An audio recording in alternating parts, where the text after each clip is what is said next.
സുധാകരൻ നടത്തിയ കഥാപ്രസംഗത്തിലേക്ക് ഞാനൊരു പുതിയ കഥ പറയുകയാണ്.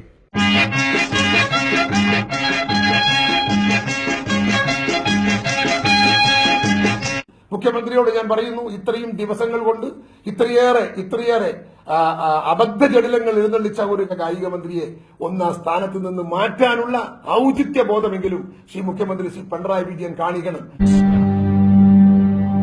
സാംസ്കാരികമായ അധപ്പതനത്തിന്റെ പ്രതികരണ ശബ്ദമാണ് ശ്രീ പി ജയരാജന്റെ ഓരോ വാക്കുകളിലും നിഴലിച്ച സംസ്കാരശൂന്യമായ പദങ്ങളെന്ന് ഞാൻ അടിവരിട്ട് പറയാൻ ആഗ്രഹിക്കുന്നു. ആർക്കറിയാത്തത് അഞ്ജുവിന്? അഞ്ജു മാത്രമല്ല, അഞ്ജുവിന്റെ ഭർത്താവ് ജിമ്മി ജോർജിന്റെ കുടുംബം എല്ലാം കായിക രംഗത്ത് ജീവിതം അർപ്പിച്ചവരാ. എനിക്കറിയാം, ഇവന്റെ അച്ഛന്റെ പേര് ഭവാനിയമ്മ അല്ലേ. ആ ഒരു കുടുംബത്തെ, ആ ഒരു മൊത്തം അവരെ എല്ലാ ആളുകളെയും അപമാനിക്കുന്ന രീതിയിൽ കായിക മന്ത്രി പ്രതികരിച്ചു എന്ന് പറയുമ്പോൾ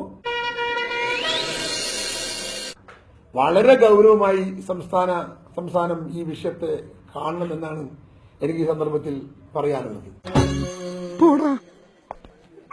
വിടവാങ്ങുന്നേ നശ്വരമുലകിൽ വിടുതീനിക്കായി നൽകിയ വസതി